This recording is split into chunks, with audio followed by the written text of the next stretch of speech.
जय जगन्नाथ स्वामी आपण मैंने केमी अच्छा भल अच्छा ना तेणु प्रथम से तीन जन कथा मुझे कह जहाद्वारा आम मैंने धीरे धीरे बड़ हो मनुष्य हो समाज में प्रतिष्ठित होगा से प्रोत्साहन थाए आसतु प्रथम से माँ को उद्देश्य जननी जन्मभूमि स्वर्गादपि गरीयसी पिता को उद्देश्य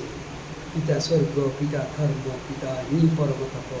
पितरी प्रतिमा कर्णे प्रियते सर्वदेवता गुरु को उद्देश्य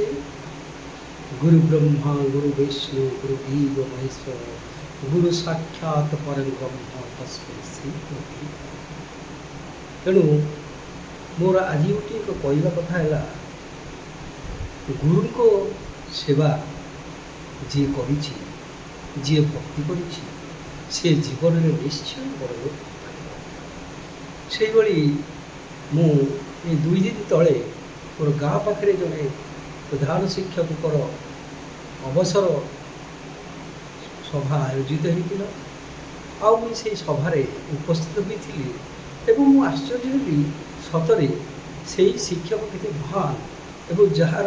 दुख दर्द सबकि हृदय हृदय चापी से पिला उन्नति सकाशे कौ सुदूर से विद्यालय थे पढ़ी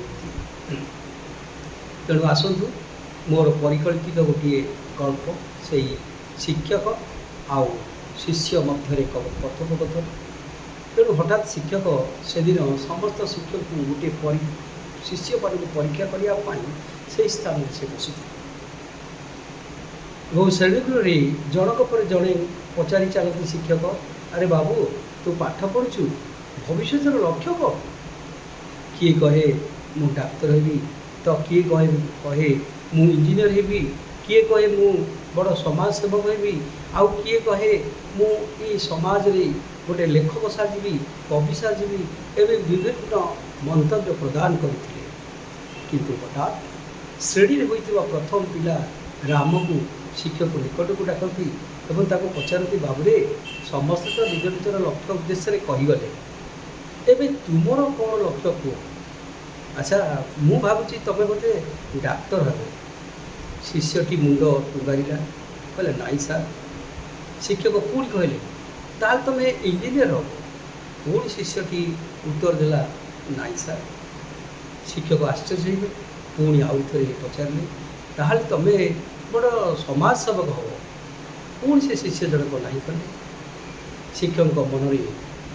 चिंता आसला प्रकृति शिष्यटी हम तेणु पुणी पचारे शेष प्रश्न अरे ताले तुम वैज्ञानिक हम ये पुणी शिष्यटी मना कला ना तेरे राम तुम कौन हम ये तो समस्ते निज निजर उत्तर मंतव्य दे सारे कि तुम तो सब उत्तर गुड़िक ना हो मत कह खोलिकी तुम कौन हो तेणु से शिष्यटी रामर आखिरी लुह आदि जाइला एवं परिशेष से कही सार ये समाज रे गोटे भल मनीष होगापी मुझे चेष्टा करुँची गोटे मु भल मनीष हेबी ताहले मु सबुठार खुशी हेबी कारण ये समाज रे सबकि पाइबे आपण धोकाबाज पाइबे